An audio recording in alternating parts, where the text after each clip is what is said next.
My name is Kamar. This is KD Cyberbytes. Let's jump right into the topics. So before I begin, I want to give y'all a little prelude of what we're talking about. So this is an old Black Mirror episode called Be Right Back.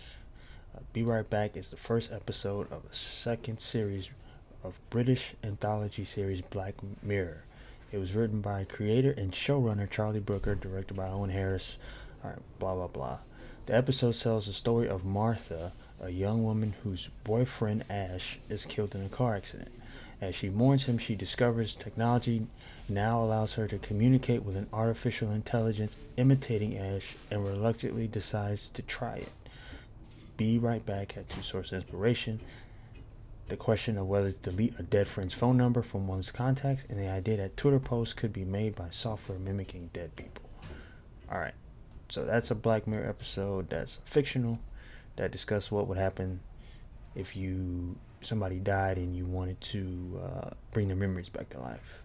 So let's go over to the next tab, and here is Hereafter.ai. This is a real app available on the App Store. You can download it and try it out. Basically, your stories in voice forever. Preserve memories with an app that interviews you about your life. Then let loved ones hear meaningful stories by chatting with you. So they have a little demo here, and they kind of give you the PC version of what they want. So let's play it. If there was one place where all of your memories could live forever. Introducing Hereafter AI, the amazing new way to save and share memories about your life. First, you record memories with the help of a friendly automated interviewer. Then, your loved ones can chat with the virtual you, today or years in the future. Hey, Grandpa. Hello. Tell me something that I don't know about you. Sure. One time I played basketball against the Harlem Globetrotters. That's crazy. I guess that is kind of a strange story. Your voice, personality, and stories. Try for free or get a gift membership for someone you love.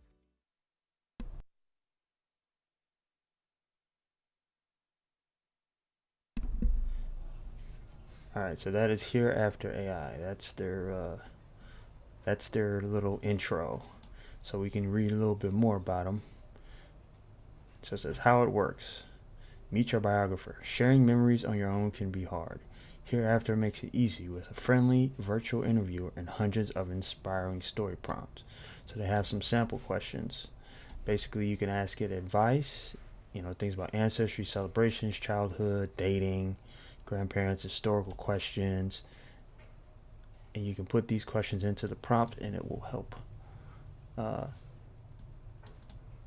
catalog memories of lost family members or whatever. So record precious memories. Audio record stories about your childhood, relationships, experiences, personality, and more. We'll securely save and organize everything for loved ones to hear right away for years in the future. You can also add photos. So add favorite photos. Upload pictures to go with your stories. Family members will always be able to hear your voice explaining who's in the picture and why the moment mattered. Say hello to the virtual you. To learn about your life and personality, loved ones simply speak questions to the app. They'll see your photos and hear your memories in an actual voice. Remembering Reinvented. So it's interactive, it says easy to use, conversational, forget wading through hours of conventional recordings. Family members can instantly access stories and photos by just asking. So this is how people may start keeping memories of their lost loved ones, and they're giving this company, this app, access to personal information, recordings, audio, photos, just so they don't lose that contact with someone. I personally think that a photo album will do the trick. I don't think an AI app is necessary, but this is what is being worked on. If you want to try it out, you can get it risk-free, 14-day free trial. Alright, so the next thing I wanted to go through is AI might be politically biased. OpenAI's ChatGPT has major political bias and it could ruin artificial intelligence. So the writer of this, Andy Meek, basically asked ChatGPT a bunch of questions. I'll put all the links for this video in the description box so you can read through it yourself. But basically, way back in January, Congressman Liu wrote a artificial intelligence briefing legislation, and it basically wrote out a bill. ChatGPT wrote out a bill. So, long story short, Andy, the writer of this article, asked a bunch of questions about Joe Biden and Trump, and this is what it got. So, basically, it asks ChatGPT if Joe Biden has ever made a mistake as president, and the AI gave this real PC political answer, as with, so you can see where it says, as with any political figure, Joe Biden has faced criticism and controversy of some of his actions and decisions. And it kind of gives him this very diplomatic, non-specific. So Andy asks the same question about Trump, and ChatGPT listed some stuff. So it says, many people believe that former President Donald Trump has made mistakes during his time in office. Some of the criticisms that have been made against him include, and it actually goes in and lists some. So it says handling COVID-19, racial tensions, handling foreign policy, tweeting, and public statements. So apparently there was more. He just listed a few.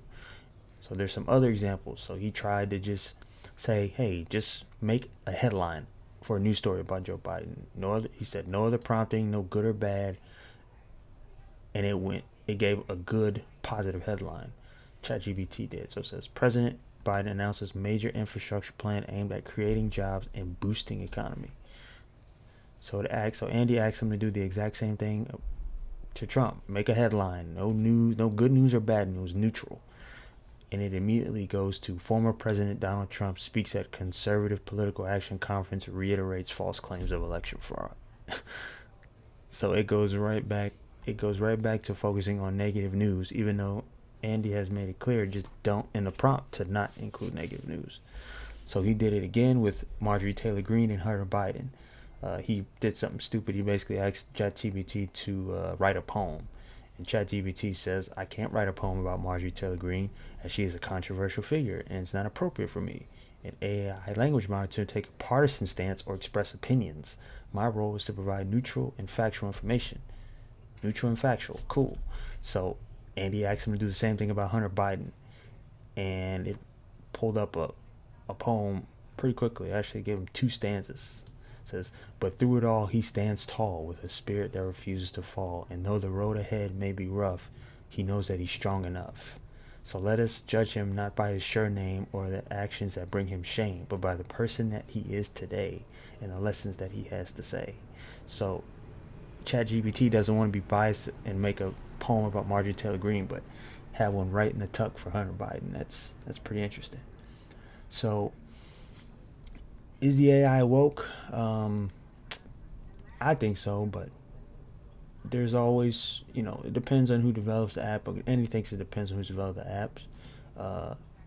Sam Altman, I guess he's the founder of OpenAI or one of the co-founders, put out this statement, said we are working to improve the default settings to be more neutral and also to empower users to get our systems to behave in accordance with their individual preferences within broad bounds. This is harder than it sounds and will take us some time to get it right. Everyone at OpenAI team is exceptional and cares deeply. I am grateful for all of their contributions. Apparently some people were like trolling or cyberbullying, or whatever you want to call it, and he felt like he had to say something, but I don't really care about that. So last 2 minor topics wanted to get into were so U.S. no-fly list leaked. It got shared on the hiking forum. There were over 1.5 million records of banned flyers and upwards of 250,000 selectees that were publicly shared.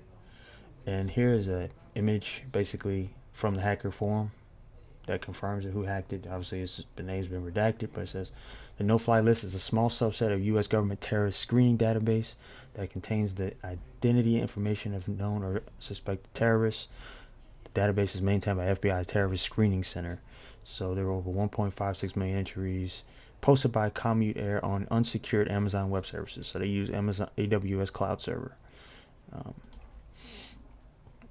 So let me see. So U.S. government's investigating, and there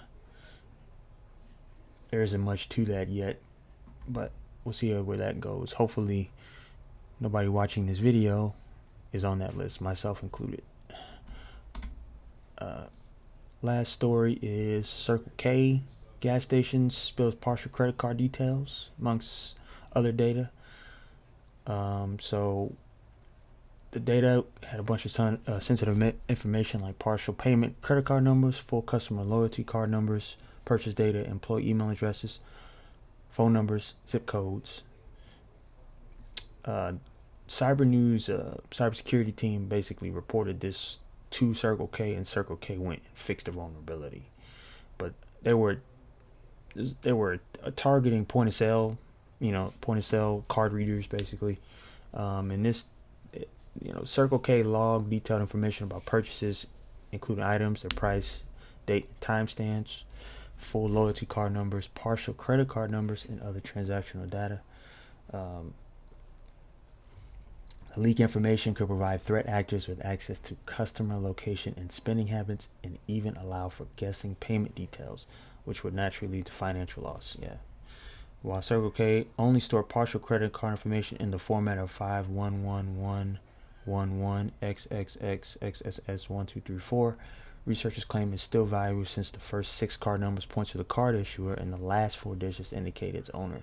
So if a hacker has 10 out of the 16 card numbers, they all they got to do is guess the 6 numbers in the middle, and it'll make it a lot easier to get credit card information. And that is it. That is all news I had for this week. Like if you like this video, subscribe if you're interested, dislike if you hate it. Let me know your feedback in the comments, and I'll catch y'all next time. Peace.